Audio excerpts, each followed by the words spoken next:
ओम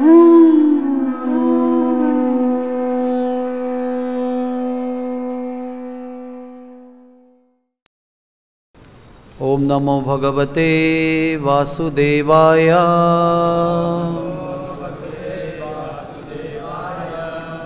ओम नमो भगवते वासुदेवाय।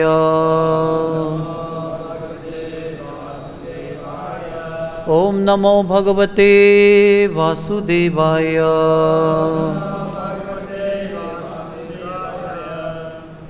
नारायणं नमस्कृत्य नरं चैव नरोत्तमं देवीं सरस्वतीं व्यासं ततो जयमुदीरये। नष्टप्रायेषु अभद्रेषु नित्यं भागवत सेवया भगवतीरुत्तमश्लोके भक्तिर्भवति नैष्टिकी। कृष्णाय वासुदेवाय देवकी नंदनाय च नंदगोपकुमाराय गोविंदाय नमो नमः। Hare Krishna.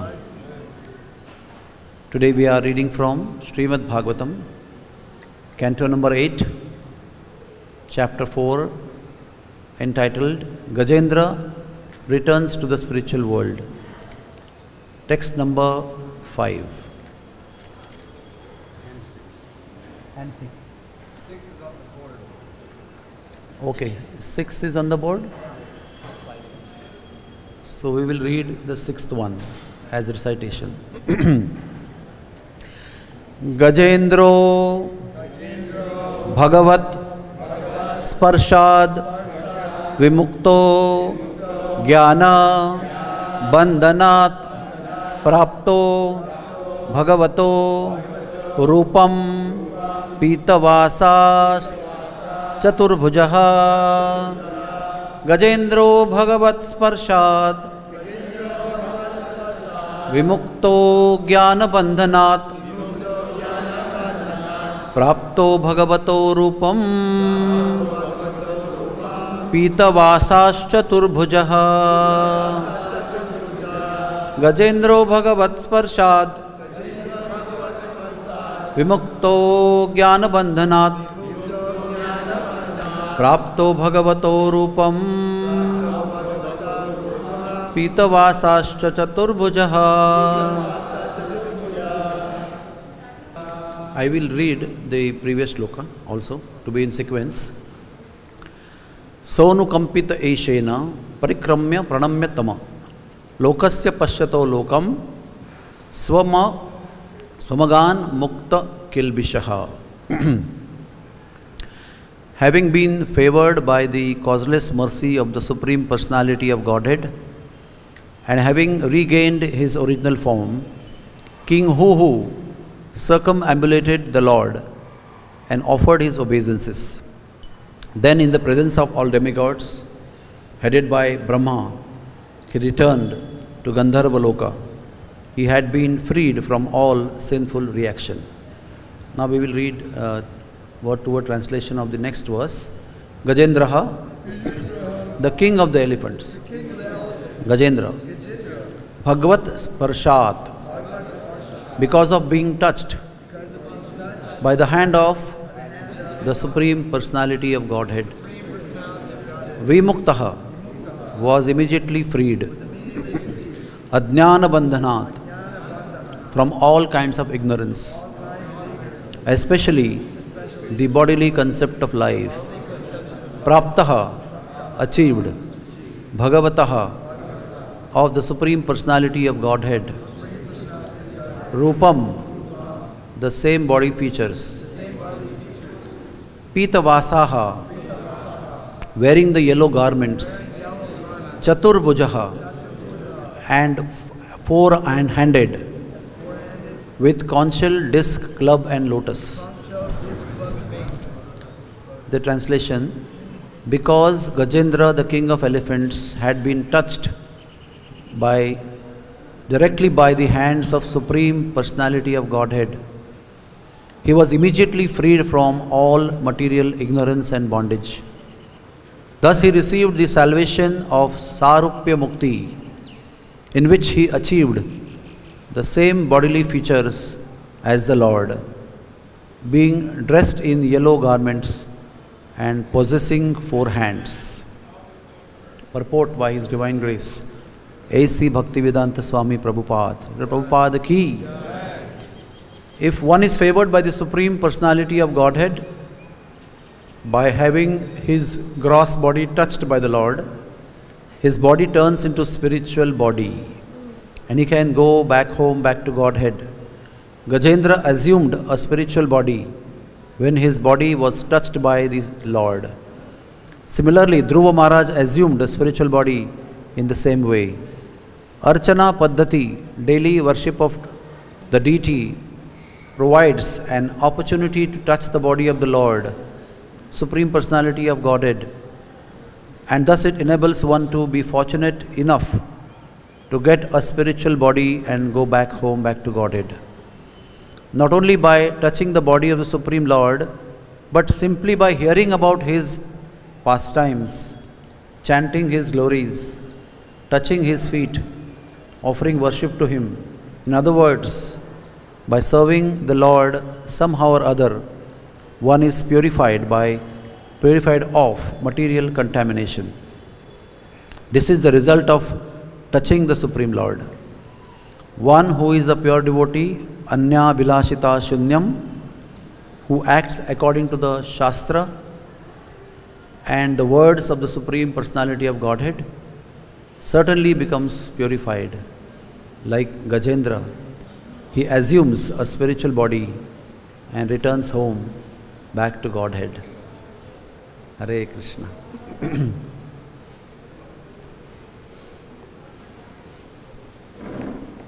Om Ajnana-timirandhasya Jnananjana-shalakaya Chakshur Unmilitam Yena Tasmai Sri Guruve Namaha. Sri Chaitanya Manobhishtam Sthapitam Yena Bhutale Swayam Rupak Kada Mayyam Dadati Swapadantikam. Sri Krishna Chaitanya Prabhu Nityananda Sri Advaita Gadadhar Srivasadi Gaur Bhakta Vrinda. Hare Krishna, Krishna Krishna, Hare Hare, Hare Ram, Ram Ram, Hare Hare. I am grateful to all of you for letting me speak here, sit amongst you. Srimad Bhagavatam is transcendental literature, has capacity to raise all of us to transcendental plane instantly. And when these beautiful pastimes are being spoken by Shukdev Goswami and being commented by Srila Prabhupada, they become more powerful, spiritually surcharged. So this is one of the most important Leela of Srimad Bhagavatam. Gajendra Moksha, as we say, the liberation of the king of elephants. Because many wonderful, nourishing, powerful, inspiring instructions are there in this pastime. So we'll go a little bit in history. The king Indradumna, he has a history. He was king in Dravida Desh, that is South India. We can say today's Tamil Nadu province, Madras. And this king was extremely elevated spiritually. So, very early age he renounced everything and he went to forest, into the mountain to perform tapasya and meditate fully on the Lord. And his devotion and tapasya became so famous all over the universe that even Agatsi Muni got attracted by hearing his glories. He wanted to go and take darshan, such an elevated soul, such an opulent, powerful personality, developing another opulence of renunciation, going away, and that was very amazing for him. So he went to take darshan, but when Agatsi Muni, such an elevated soul himself, when he reached there, King Indradumna was simply closed eyes, sitting in meditation. So Agastya Muni thought maybe he has his regulation, I will wait for some time. But King Indradumna did not open his eyes at all, did not receive him well, did not worship him as sadhu, because anyways King Indradumna was Kshatriya and Agastya Muni was a Brahmin, a renounced order of life, elevated Santa, saintly person.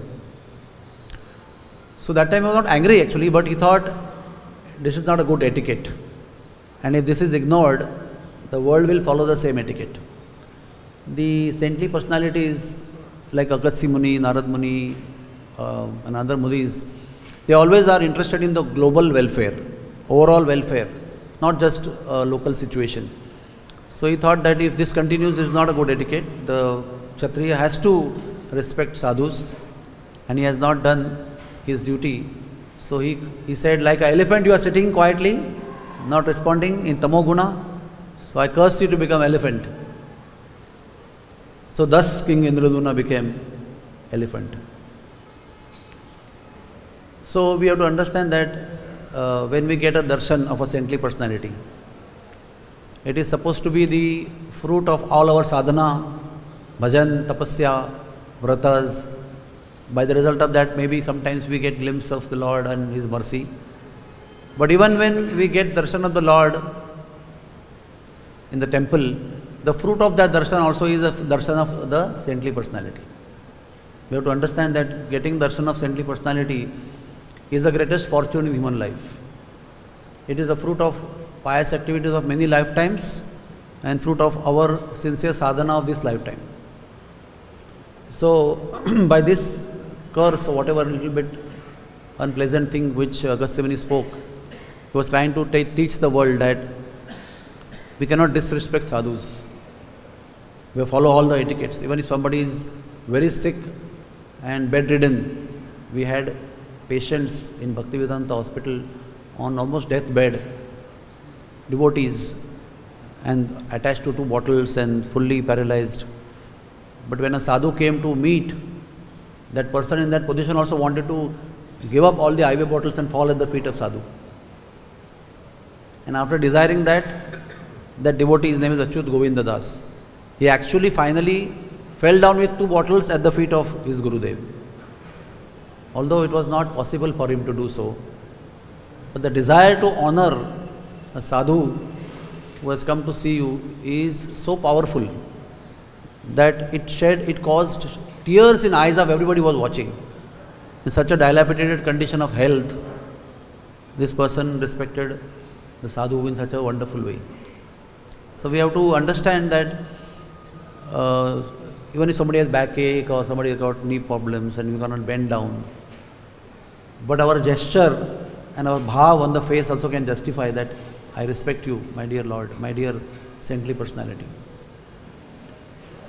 So, so then he became Gajendra and he became very powerful as a Gajendra, king of elephant also, lot of entourage, lot of power. And you all know the pastime, you have heard all the pastime. At the last moment when he fought for thousands of years and he came to know that I am now going to be helpless. All my power is going to be useless. All my entourage is going to be useless. Everything that I feel I can depend upon is going to be useless. So everything was useless at one point of time. And he also became very weak and the crocodile dragged him further and further down in the water. And the reality is that his body was submerged in water. Finally his neck was submerged, then his face was submerged, then his eyes were submerged, then his trunk also was submerged. Only little trunk was remaining. So at some places it is explained that he couldn't even utter the word because his whole throat was inside. But in the heart of his heart, he called Hari. And the Acharyas explained that before he said Ha and ended with Ri, before that only Lord came down. Such a beautiful explanation is there that the sound vibration also couldn't come out because he was underwater anyways. His trunk could not produce a sound. His mouth had to produce sound. So that calling was so intense, that it is said the Lord in Vaikuntha got so inspired that he just took Garuda and left. And he pushed Garuda so hard that Garuda actually fainted on the way. He frothed his mouth and he fainted. So Lord had no time to treat him. Lord put him on his shoulder and rushed down. And whatever I spoke took some moments, but that much time it did not take. It just was actually a fraction of few seconds, when the Lord traversed all distance from Vaikuntha to the place where he was. And instantly, it is said, by his beautiful lotus hands, the Lord held the trunk and dragged him out. That is the fortune of Gajendra. And then as soon as the Lord touched him, he completely got freed from all contamination, possible contamination.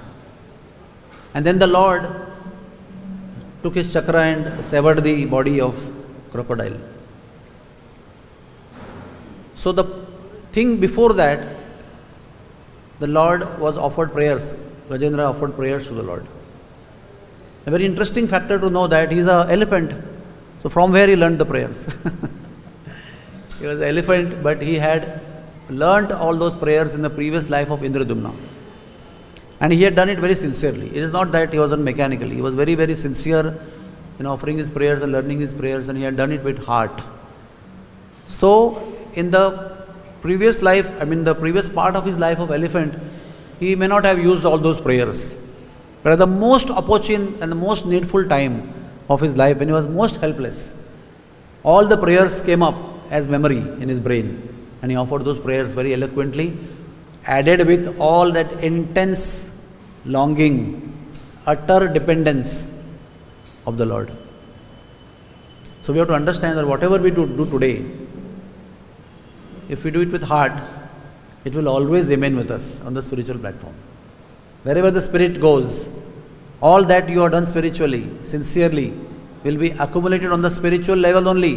And wherever the spirit goes, it will go with that.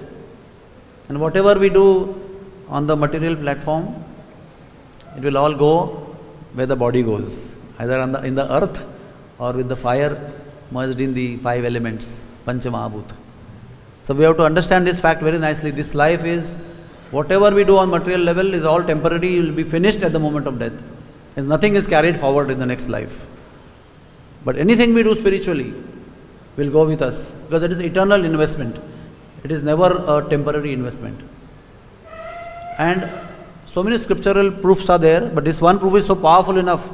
Even in the so-called ignorant body of an elephant, at the opportune time, his spiritual life and his spiritual advancement of previous life came to his rescue.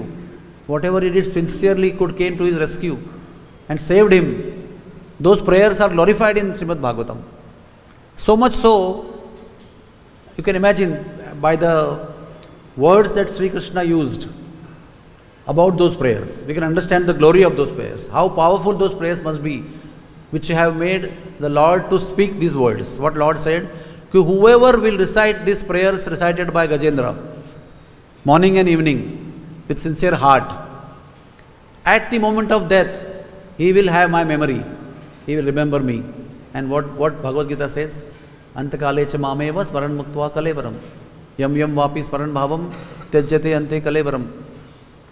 That is a big achievement. We all are wondering.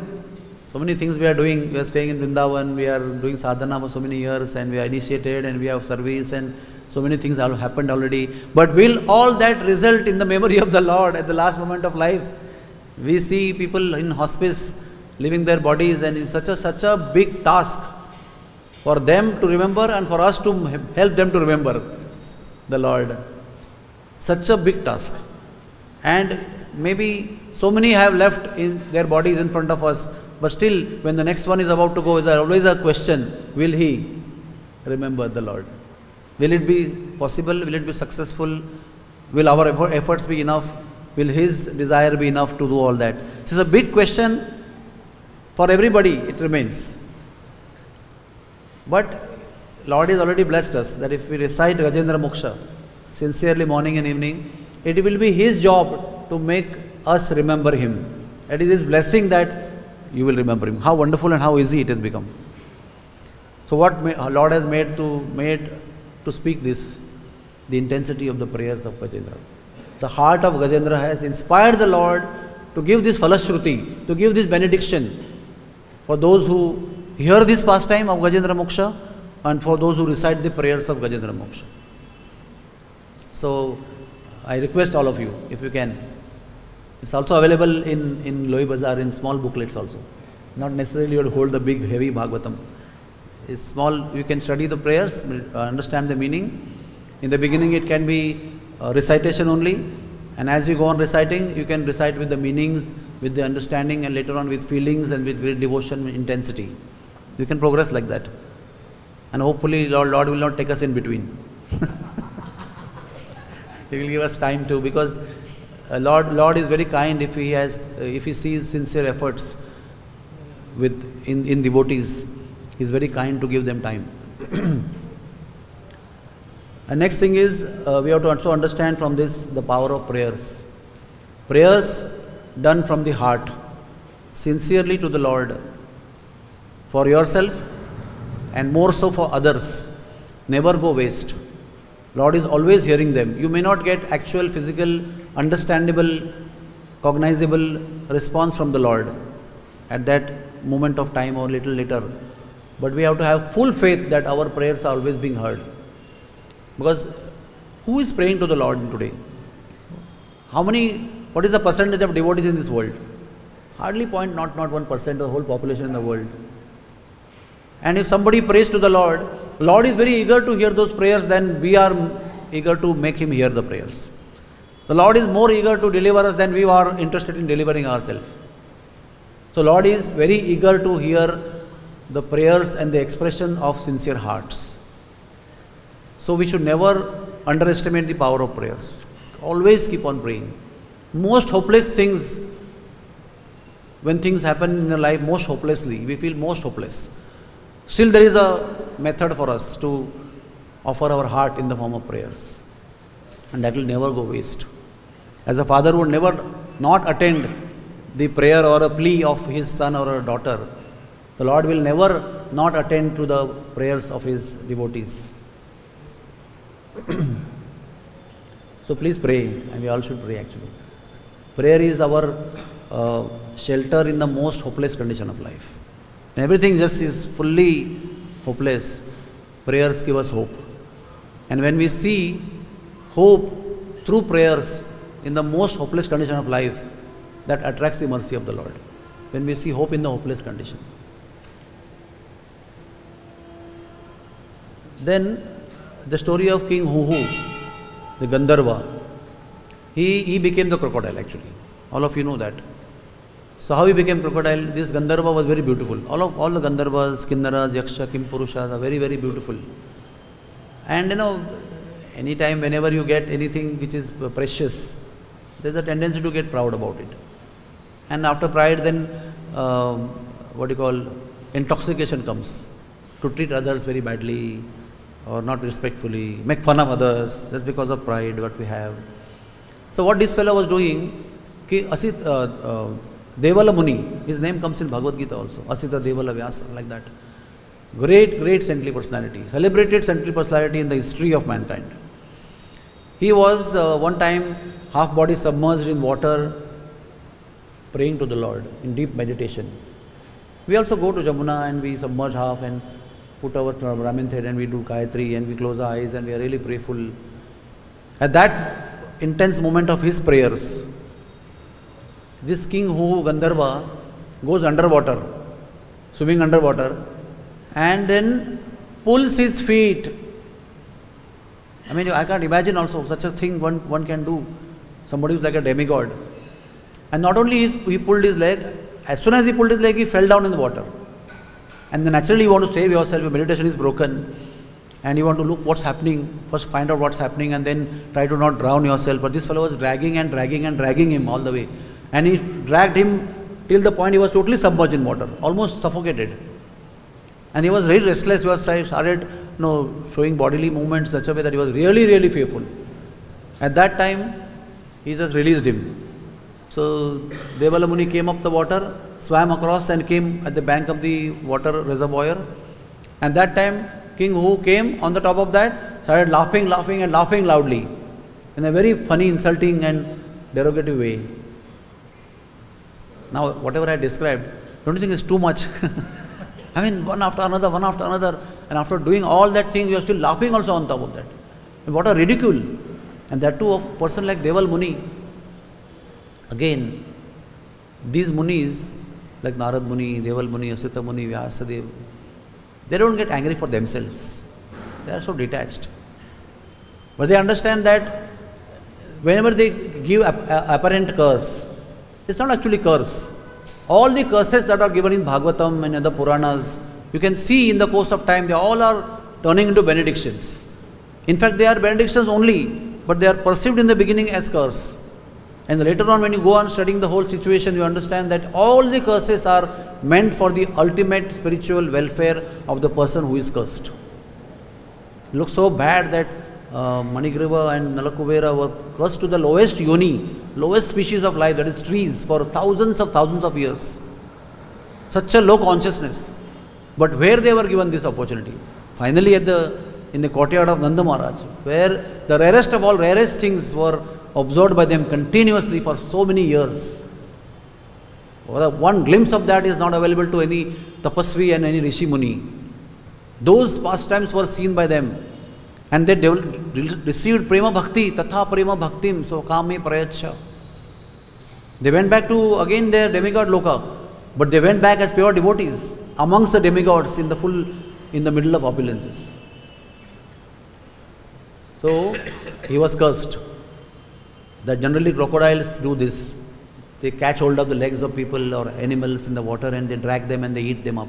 So like a crocodile you are behaving, become a crocodile. So as soon as you become crocodile, you can understand a beautiful body which is very you're proud of, suddenly in front of in your cognizance, the body becomes a crocodile body. All the pride is smashed immediately.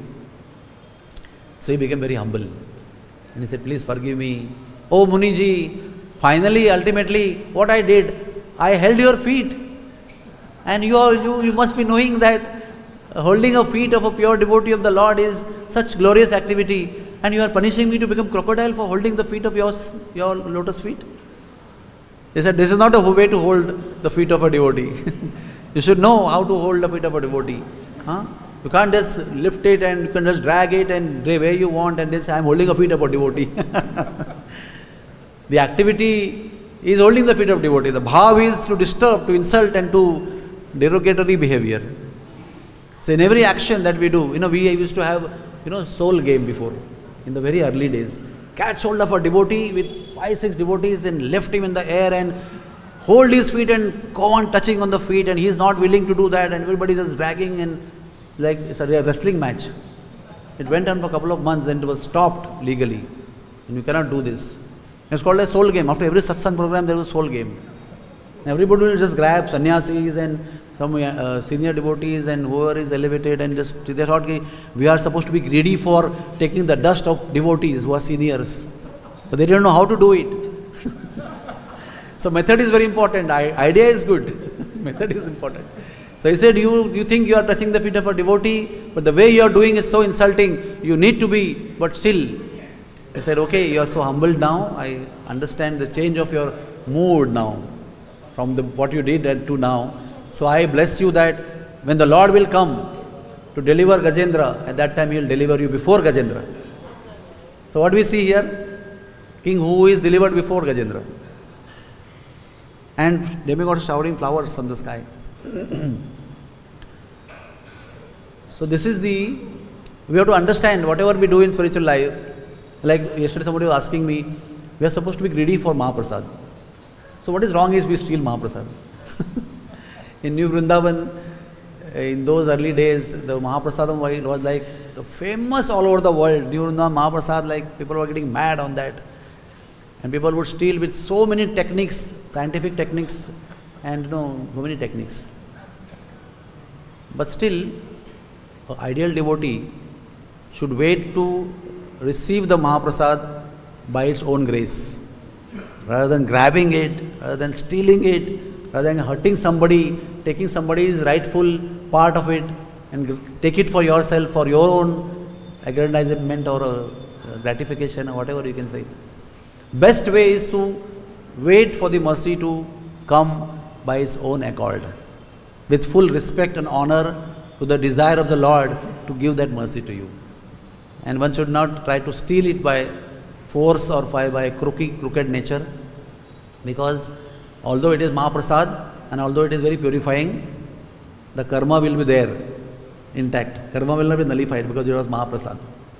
Somebody is getting hurt because of that. Somebody's rule is being broken. So we should not try to grab the mercy forcefully.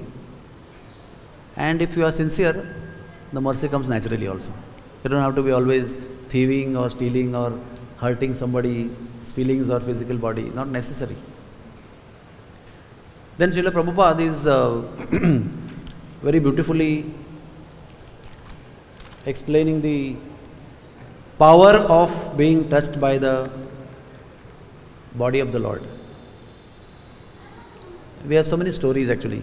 This is the wonderful story where Lord's lotus fingers, lotus palms touched the body of Gajendra and he got completely purified. But you see the difference? Who became who again? Gandharva. And as Gandharva he went back to Gandharva Loka. He didn't go back to Godhead. Because Lord's chakra touched him. Lord didn't touch him. Is it logical? Lord didn't touch him. He sent chakra severed him. There was a pain, he died, and then who appeared. But in this case, Lord did not use anything. Lord himself touched him. Took him out of the mouth of crocodile and completely purified him. And what happened? The king of elephants did not remain elephant anymore. He immediately achieved four-armed Sarupya Mukti. He achieved the Vaikuntha man body. Vaikuntha body is what? Four-armed, blue color body with Shankha Chakra Padma Gata, with the helmet, all the ornaments what the Lord has. Like Lord only, all the body of the Lord. And then such people reside in Vaikuntha with the Lord. So Sarupya Mukti, Roop, the form as much as like the Lord. And then when this happened, the demigods were showering flowers in appreciation. See the greatness of Gajendra's prayers. See the intensity which attracted the Lord from all the way for Vaikuntha to come down physically. And who went away? And the Lord spent good amount of time with Indradumna. And then in this divine body of Vaikuntha, he was taken back to Vaikuntha Loka, in the Viman which came from Vaikuntha. This is the power. Whenever the Lord is in touch with you, then Prabhupada goes on further explaining the glory of all deity worshippers. Daily they are touching the Lord's body. Not everybody is fortunate to do that. Those who are Brahmin initiated, those who are trained, undergone the course of deity worship, seminars and certificates, then they are going inside as apprentice, then they are backup services and they are only giving clothes and taking back the things and binding up and backup services.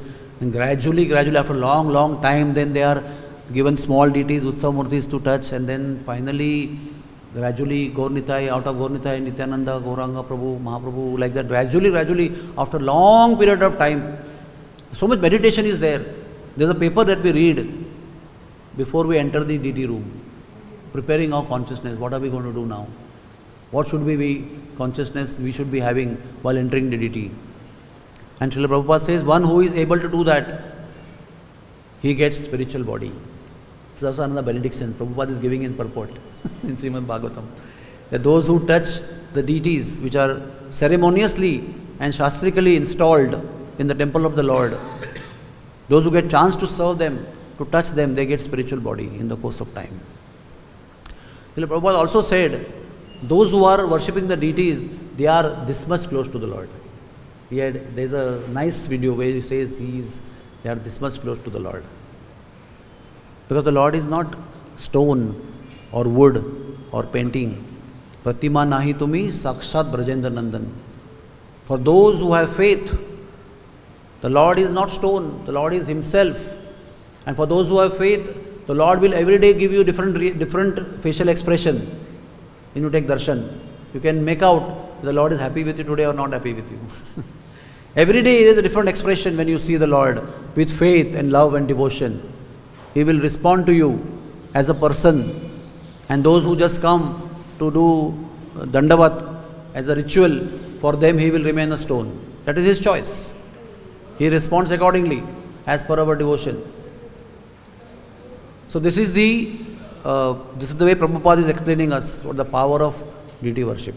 So Archana Paddhati, one of the 64 items of devotional service that Rupa Goswami is explaining in Nectar of Devotion, 6 of them are very important.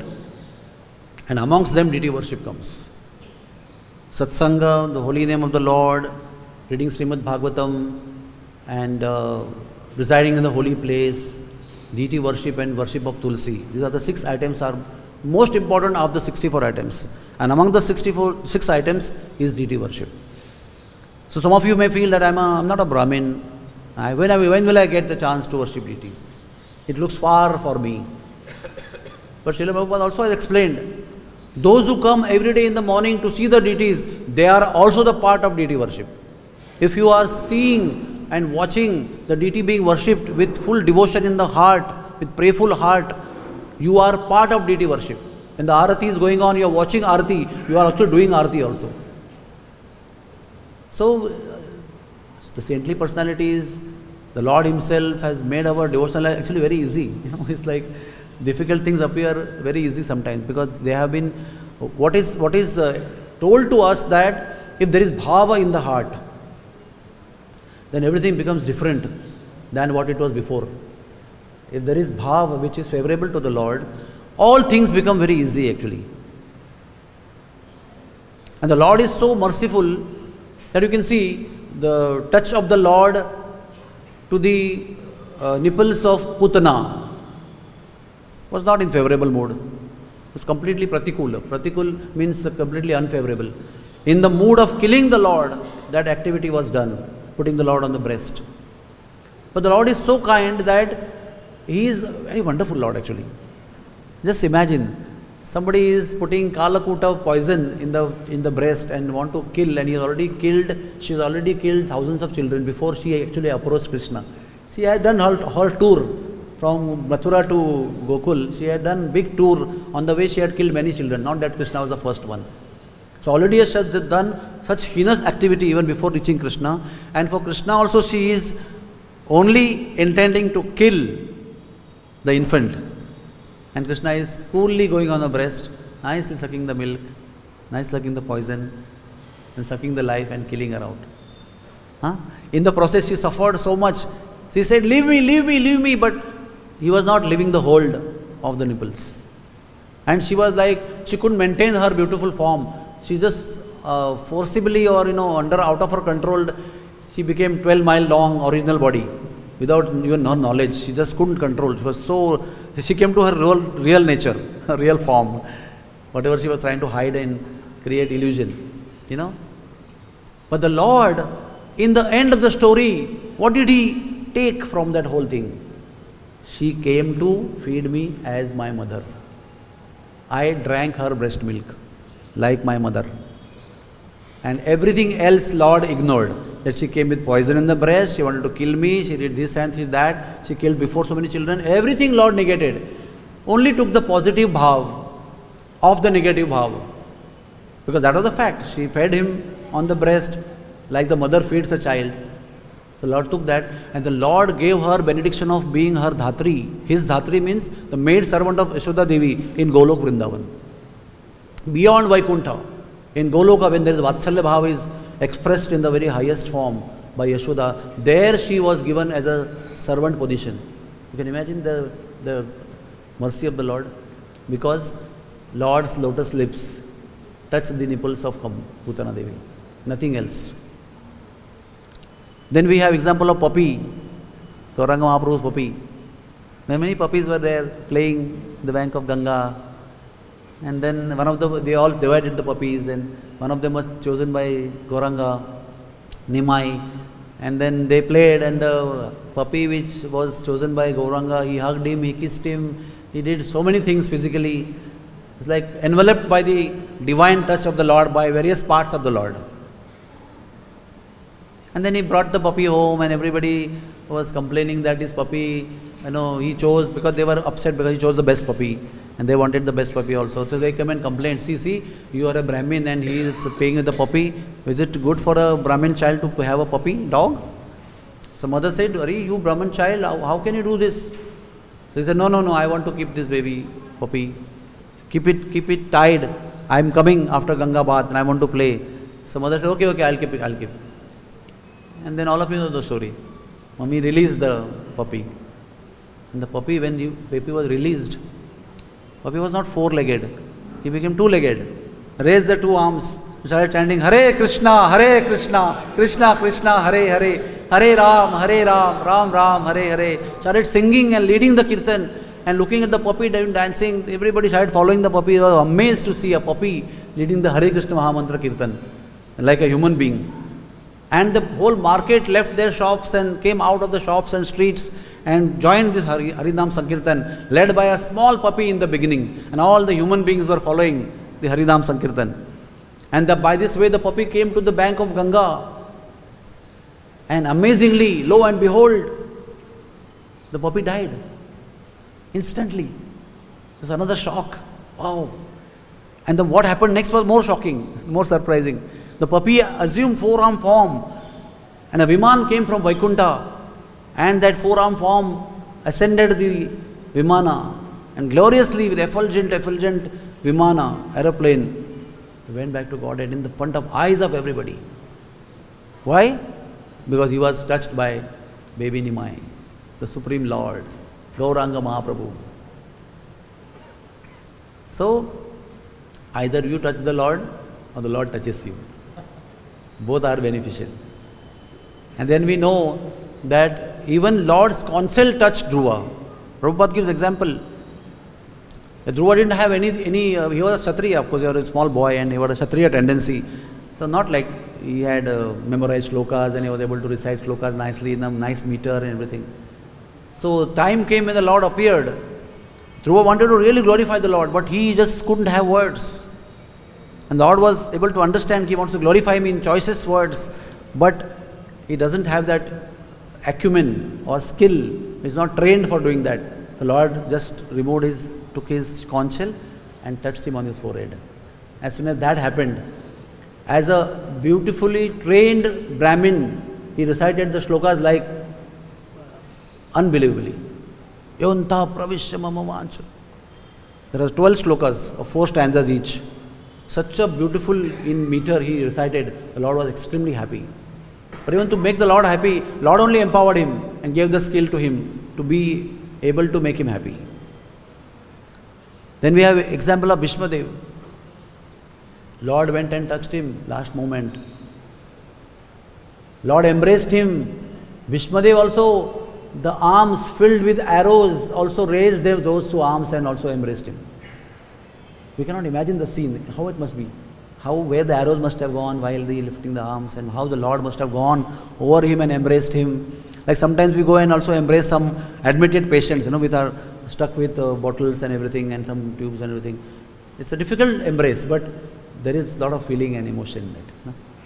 And here the purest devotee of the Lord, and the Lord himself in a very planned manner is coming to the battlefield where he is lying for so many days. After the battle is over, drained all the blood and too much of pain, and the Lord is embracing him. And then finally, after doing all the services, even in that situation, the Lord is standing in front, right in front, touching his feet, but standing right in front of his face and eyes. Bhishmadev looking at him with full focus and concentration, and he went back to Godhead. Because Lord's darshan was there in front. His vision was attached to the Lord's physical form, with great devotion in the heart. And then we have example of Haridas Thakur. Haridas Thakur became very old and Lord went to Jagannath Puri to stay, and then one day Haridas Thakur said, I know you are going to end your pastime very soon. I don't want to witness all those, your departure. I won't be able to bear your departure from the world, so I want to go before you. The Lord said, okay, I will fulfill your desire. And then he also specified, like we have in our hospice terms, advanced directives. We have a big chapter. How to recite from the dying people, what do you want before you die?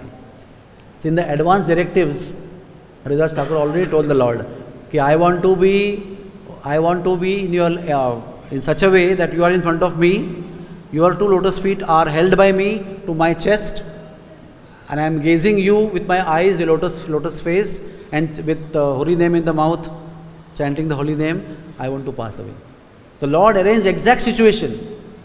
The Lord came, the devotee held him in the lap in such a way the Lord was in front of him, and the Lord gave his lotus feet and he held it to his chest.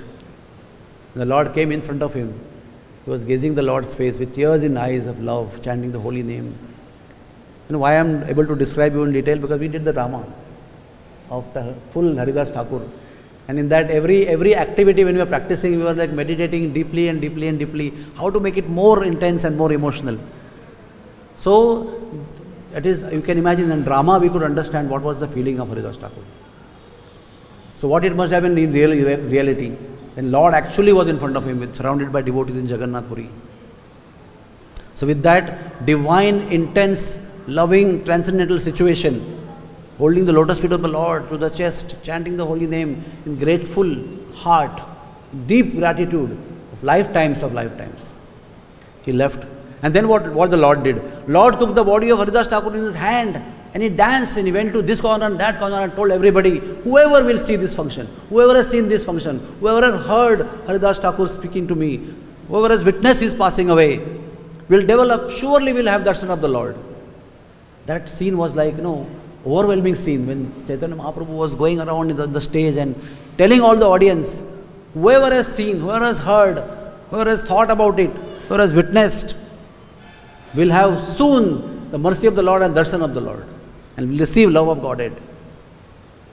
Why? Because Lord is touching, this divine touch. And further than that, it is not physical. Please do not think that it's physical. Touching the Lord is physical.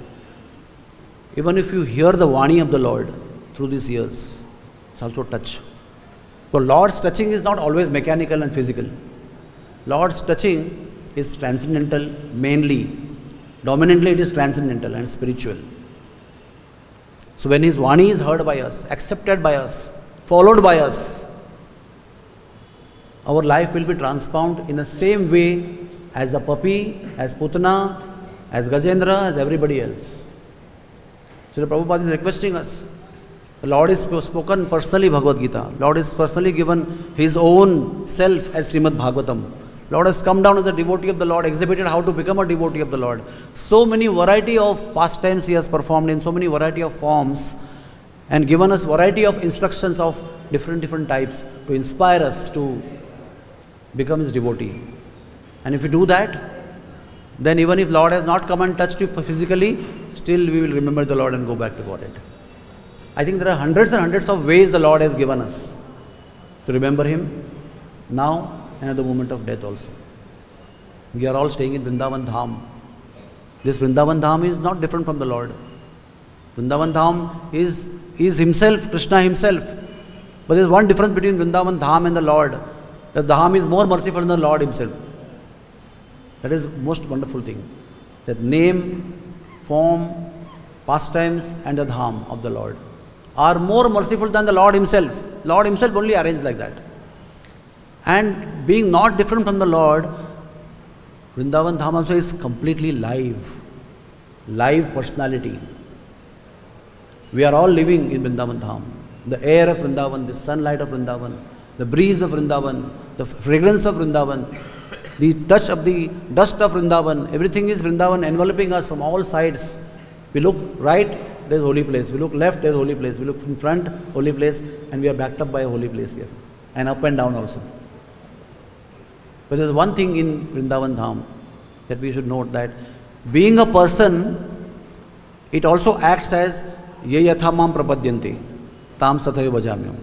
The way Lord acts as per our mood, He responds. If someone is staying here and performing aparads to devotees and to Dham and many things, the Dham will conceal its glory. And it will become ordinary, it will become dirt, it will become pigs, it will appear like that, traffic jam and people abusing one another. It's like, if you know, why I have come here, it's so dirty, so mismanaged, so bad people are here. And the moment we become sincere, that covering will be gone. And the Lord will start revealing His glory. And then we perform our sadhana very nicely in Vrindavan with, rising above all these petty things that we go on always in life, fighting this, that, misunderstandings. We rise above all these things and focus ourselves to the stay in Vrindavan, Dham Vas. And the Lord in the form of Vrindavan Dham will reveal complete glory to you individually. To those who are not in good consciousness, Dham conceals its glory. To those who are in perfect consciousness of gratitude and humility and surrender and service to other devotees, very congenial behavior, cooperative, forgiving and forgetting all the petty things of life and focusing on the available mercy in the form of Vrindavan Dham Vas. To them the Lord will reveal full glories of Vrindavan. Even in Vrindavan Dham also, the saintly people where they are performing tapasya, that Dham you will feel very vibrant when you go and take darshan. And where the dacoits and gundas stay and they perform wrong activities, you will feel it's like barren, dry, desert. So even area-wise also, where devotees perform their sadhana with great love and surrender and gratitude in the heart, that place is powerful. That's why we go to Prabhupada's quarters, we come to ISKCON, Vrindavan, this temple. Why we feel so much vibration, so much spiritual energy entering? Because so many devotees have sincerely poured their heart in chanting the holy name here.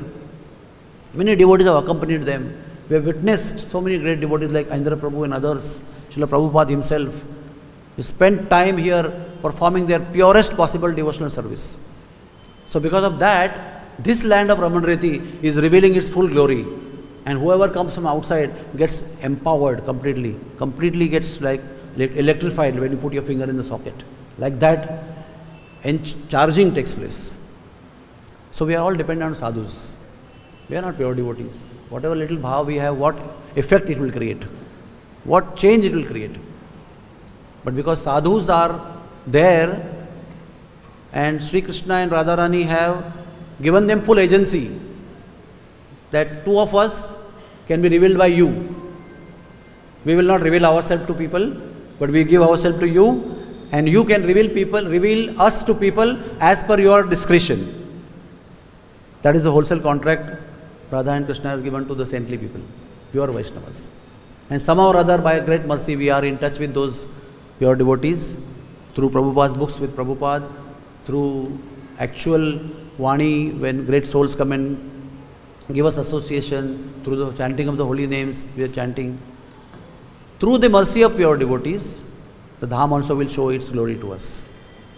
So, as we have talked in the beginning, the King Indradumna did some kind of Vaishnava Aparadh, and who did some kind of Vaishnava Aparadh, and what happened because of that. So much time was wasted in the form of crocodile, in the form of elephant. So let us take this very seriously. We are all staying in Dham, coming, going sometimes, staying sometimes. Let us take the saintly people very seriously, because their presence in our life is the only hope that we have. We should not falsely think that my sadhana and my 64 rounds of many occasions and my tapasya and my fastings on Ekadashi Janmashtami will lead me to bhakti. That's an illusion. Barely, at our best, we can only expect Krupa Siddhi. Krupa Siddhi means perfection by the mercy, exclusive, causeless mercy of the Lord and His devotees. We can, at the best of ours, expect to be Kripa Siddha, attaining perfection by the mercy. Somebody is mercifully giving us that free gift. We cannot claim that my sadhana is so powerful that I will become perfect by sadhana only. At least we should think like that. Hare Krishna. The bells have already rung. Let's stop. If there is any comment, any addition, I will like to hear.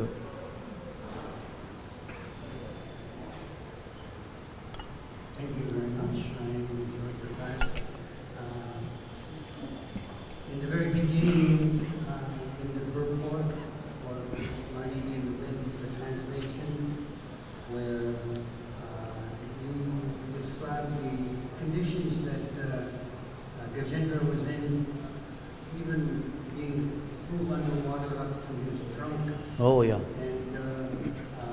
couldn't speak, but within the core of his heart, he was able to say Hari, and this invoked Lord Vishnu to immediately come and grab him and rescue him from that condition. And it was said that if anyone chants this prayer regularly and leaves their Morning, evening, yeah. then Recitation. they will be rescued by Vishnu. They will be getting remembrance of the Lord. That is the actual word. Yes. And just like the gender received 4 arms, same bodily features as Lord Vishnu, but that's not specifically our goal. Yes, that is. Later in the thing you mentioned with the leaving of Haridas Thakur. So Yes. We are not aiming for Sarupe Mukti at all. So our goal is to go to Vaikuntha, not like, to Krishna Loka. Beyond that. Yes, and so we follow more Haridas Thakur's. Yes. And puppy business also. And the puppies. Thank you. Thank you very much. Yes, a question? Anybody wants to comment? Thank you, Prabhu. As you were speaking, there are you have to go. Bhutna was gone back to Bhagavad-Gita or Vaikuntha. There are how many types of Vaikuntha are there? There are unlimited types of Vaikunthas. Unlimited Vaikunthas. As much as there is mustard seeds in 1 kilo of mustard, you cannot count it. There are unlimited Vaikuntha planets, unlimited Vishnu forms, unlimited variety is available there.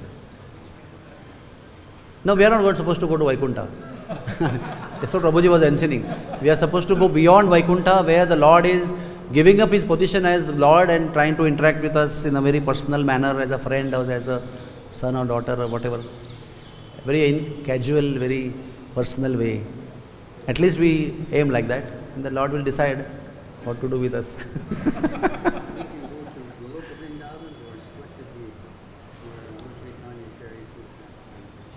Actually, we will go and we should be ready to go wherever He will take us. That is, ultimately, if He wants us to go to hell and preach there, we will go to hell also and preach. Because ultimate dham is where the service of the Lord is available. Where service is available, that is a dham for us. So even if you are in a hellish situation in the world also, today also, if we have our service from our Guru, that place is Prabhu Datta Desh. So we should desire to go anywhere the Lord sends us, and if that means to go to hell, we're willing to go to hell, but not by our deeds here. No, not by our deed, by the desire of the Lord. Yes. We deserve to go to hell. Yes, we will like to go to hell with the desire of the Lord and instruction of the Lord and His devotees. Or else, we should not even, highest level, we should not even desire to go anywhere. We should just desire to remain in service of the Lord. Yes. That's the safest position. Let Him decide where to send us. Yes. Roji, in started you guys in class, devotee they have body, lost space. So our effort to remembering Lord, but this is only constantly remembering or not. But we read so many places in Srila Prabhupada books, if anyone left body in Vrindavan, so he achieved perfection, Srila Prabhupada. So this is not if anyone is a chant of his name or not, but he left body in Vrindavan. So this is supreme successful. There is also a lot of corollaries from that. This is an absolute statement, but some people who commit offences in Vrindavan and die in Vrindavan, they will not take birth anywhere else in Vrindavan, out of Vrindavan. They will take birth in Vrindavan only, but they will take birth as monkeys, as pigs, and suffer a lot of their offences and then go back to Godhead. After one life, they go back to Godhead. That 1 life, 2 life, only Krishna will decide, depending on the strength and the intensity of the sins that we perform in Vrindavan. So it is not absolute statement that anybody who dies goes back to Godhead instantly. Whatever has his background, whether we are Brajvasi or not Brajvasi, all the activities will be recorded and treated accordingly. We cannot say, now I am in Vrindavan, so I can go on doing whatever I want, and I'm sure I will make sure I will die over here only, and I will go back to Godhead that way. It is an illusion. Srila Prabhupada said in this regard that it's advantageous to be in Vrindavan when you leave. And disadvantageous also. But it's not necessarily meaning you're going to go back to Gaya. So, in our You can speak in the mic. in our conditioned state, we have to do everything that is going to intensify our possibilities of going back to Gaya. So Finally, that's why I'm here. yeah. Finally, Sri Krishna has said, Antakalecha mamayama smaranutva kaleva. And when that happens in Kolkata, in the middle of mode of passion also, we will go back to Godhead. Most important is not the physical thing. We have heard from many great souls again and again that important thing is not to die in Vrindavan. In what consciousness we die, that is important. That will lead us to the further destination. The physical activity of death is not the end in all. And we should not even think in illusion that, oh, I achieved my death in Vrindavan. No, it's not like that. We have been taught by so many great souls, so many deeper aspects of that activity of dying in Vrindavan.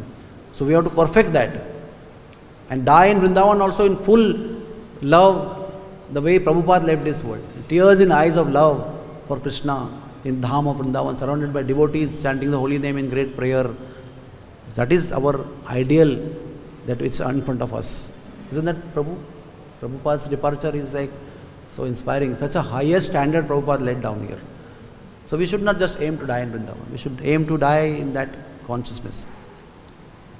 You should ask the boss all the time.